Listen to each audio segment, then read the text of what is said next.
Alright, welcome back to the channel. My name is Zach, and today is Teaching Tuesday, and we are continuing our series on the book of Jude as we look at verse 6.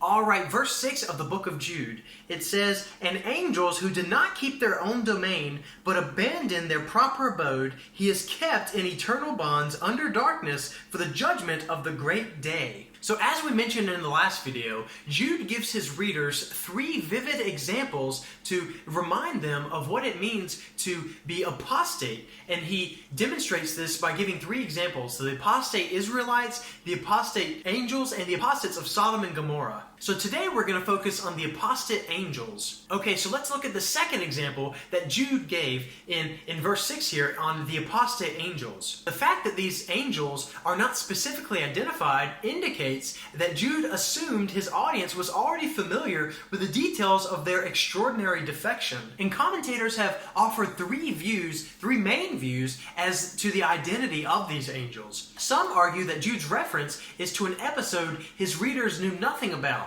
But that doesn't really fit with the larger context in which, as noted that we mentioned earlier, that Jude reminded his readers of things they already knew. And we saw that from last week in verse 5. So one has to assume that Jude wrote of an Old Testament account that was generally familiar to his audience. Other commentators assert that Jude is referring to the original fall of Satan himself. And we see that in different verses right here. That is a possible interpretation, but it fails to explain Jude's mention of eternal bonds, which does not apply to the current status of Satan and his demons. The Apostle Peter correctly wrote that the devil prowls around like a roaring lion, seeking someone to devour. Therefore, it is unlikely that Jude is referring to Satan's fall. The third and most plausible viewpoint is that Jude is referring to an extraordinarily heinous infraction by some of the fallen angels.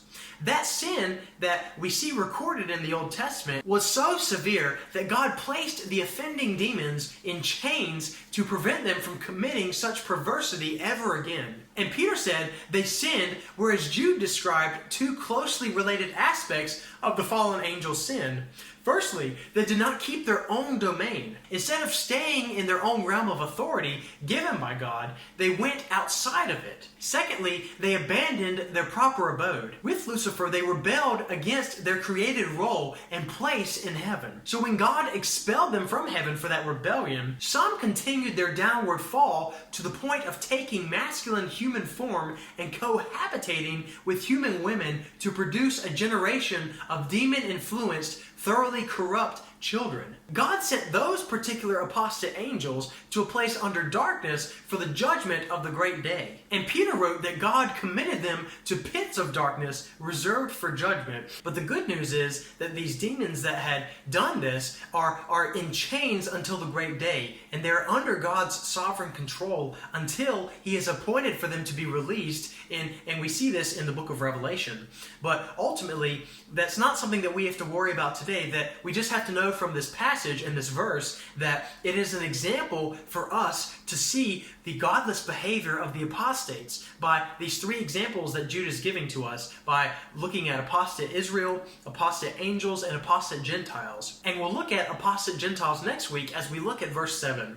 So that's going to wrap up today's video. If you like this video, be sure to hit that thumbs up button. But if you love the video, be sure to subscribe to the channel. If you'd like to follow me on Instagram or Twitter, here's my handle right here. Sometimes I'll post pictures and on Instagram, and throughout the day, I post a lot of different things on Twitter, so that's just something in addition to what we do weekly on YouTube. This is the SDG by ZAC, Soli Deo Gloria, to God alone be the glory, with Teaching Tuesday on the book of Jude.